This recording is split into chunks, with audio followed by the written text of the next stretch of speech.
MH अब्रम्स की इस series में आपका दोबारा स्वागत है। आज हम लोग 3 फैलेसी को एक साथ पढ़ेंगे।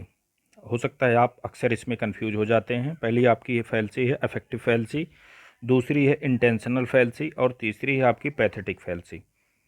तो दो का इसके पहले हमने वीडियो डाल दी है। अफेक्टिव फैलेसी की अलग डाली है, इंटेंशनल फैलेसी की अलग डाली है। अब मुझे ज़रूरत पड़ी कि तीनों फैलेसी को एक साथ अगर जो हम आपको देते हैं तो आपके मन में कन्फ्यूजन नहीं होगा। तो इसमें मैं आपको बताना चाहूँगा कि जो आपकी पैथेटिक फैलेसी होती है, पैथेटिक फैलेसी एक्चुअली है क्या, ये आप इसको फिगर ऑफ स्पीच के अंतर्गत पढ़ते हैं। इसको लाने वाले, कॉइन करने वाले जॉन रस्किन हैं। इसमें इन्होंने क्या बताया है, देखो हमने एक कीवर्ड आपको स्टार्टिंग में बताया था। जब हमने आपको जो है अफेक्टिव फैलेसी की वीडियो डाली थी, हमने आपको वहाँ एक कीवर्ड बताया था। कीवर्ड कौन सा था? वो कीवर्ड था फैलेसी। जहाँ भी तुमको फैलेसी शब्द मिला वहाँ ये समझ लेना कोई ना कोई वहाँ फॉल्ट हुई। तो अब आपको ये देखना है पैथेटिक फैलेसी में है कौन सी फॉल्ट करता है।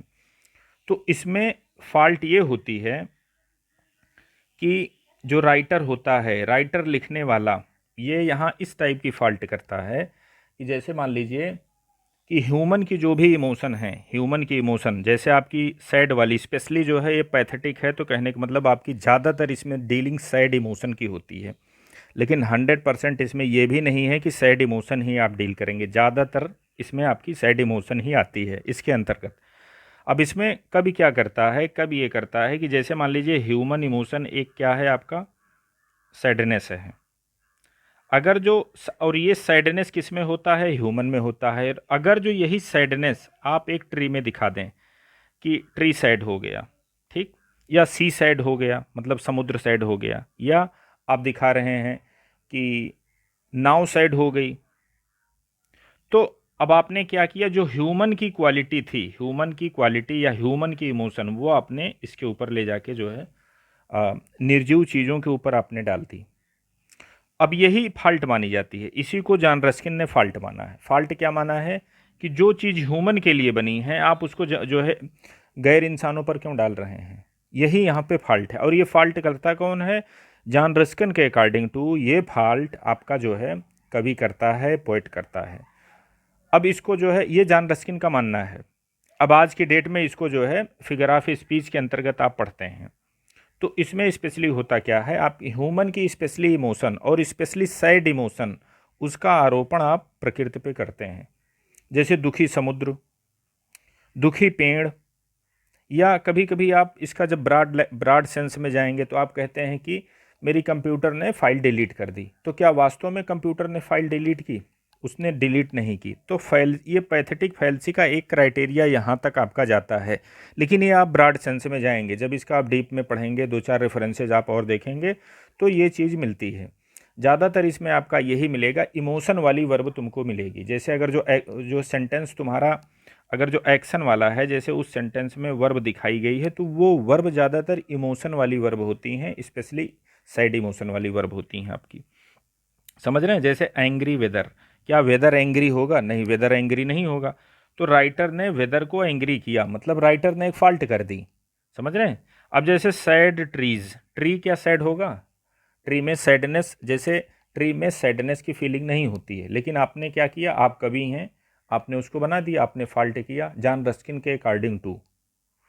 तो ये हो गई आपकी पैथेटिक फैलेसी। लाने वाले कौन थे? जॉन रस्किन थे। अब दूसरी फैलेसी है आपकी इंटेंशनल फैलेसी। इंटेंशनल फैलेसी क्या है?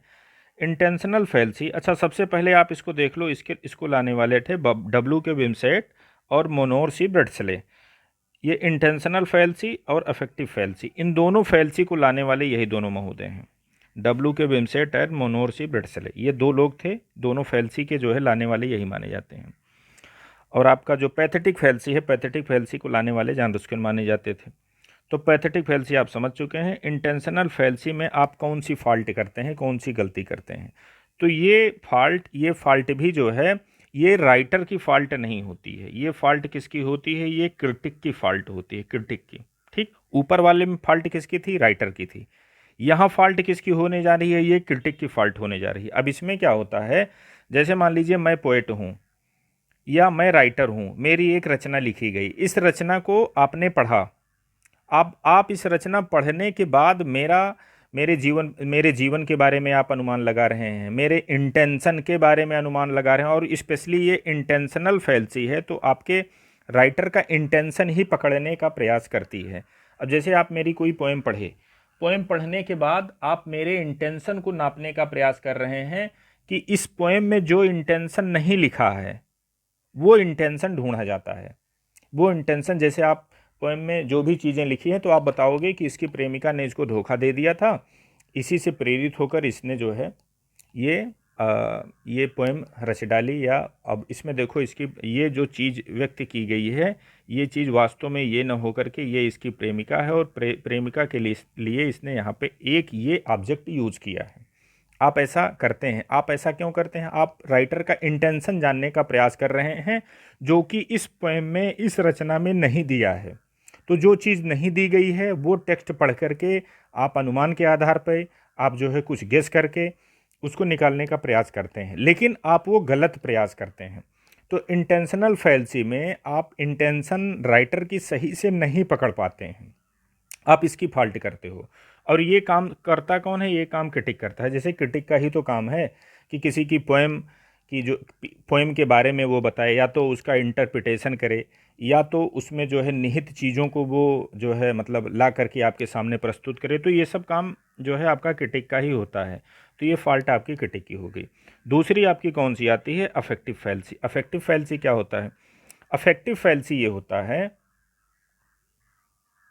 अफेक्टिव फैल्सी में ये होता है कि इसमें आप error of evaluating a poem करते हैं। जैसे मान लीजिए मैं राइटर हूँ, ठीक, आप क्रिटिक हैं, और ये भी फॉल्ट क्रिटिक की ही होती है। फैल्सी है तो मतलब फॉल्ट, कोई ना कोई फॉल्ट होगी। ये भी जो है फॉल्ट क्रिटिक ही करता है। तो जैसे मान लीजिए मैं राइटर हूँ, ठीक, मैंने पोएम लिखा, मैंने पोएम लिखने के बाद इनको बोला, या मैं बोल रहा हूँ या नहीं बोल रहा हूँ, कहने का मतलब राइटर के बाद अब ये पोएम क्रिटिक के पास गई। क्रिटिक ने इस पोएम को पढ़ा। क्रिटिक ने पोएम पढ़ने के बाद अपना उसने एक निष्कर्ष दिया। निष्कर्ष क्या दिया? और वो निष्कर्ष देगा, वो ये देगा, उसने ये निष्कर्ष ये दिया कि इसको पढ़ने के बाद, जैसे अब ये पोएम अगर जो मैं पब्लिक में डालूंगा तो इसको पढ़ने के बाद जो पब्लिक होगी, पब्लिक के मन में खुशी आ जाएगी, उसकी फीलिंग जो है हैप्पी वाली होगी। लेकिन हुआ क्या? अब ये पोएम पब्लिक तक पहुंच गई, पब्लिक इसको पढ़ने के बाद पब्लिक दुखी हो गई। तो अब ये पब्लिक दुखी हो गई, और इन क्रिटिक महोदय ने बताया था पब्लिक इसको पढ़ने के बाद खुश होगी। तो ये अनुमान किसका गलत निकला? ये अनुमान इस क्रिटिक महोदय का गलत निकला। तो क्रिटिक महोदय ने यहाँ ये फिर फैल्सी कर दी, मतलब इन्होंने फिर एक फॉल्ट कर दी। तो अब आपने देखा कि अफेक्टिव फैल्सी एक ऐसी फैल्सी है, एक ऐसी फॉल्ट है जो क्रिटिक करता है। क्रिटिक किसको करता है?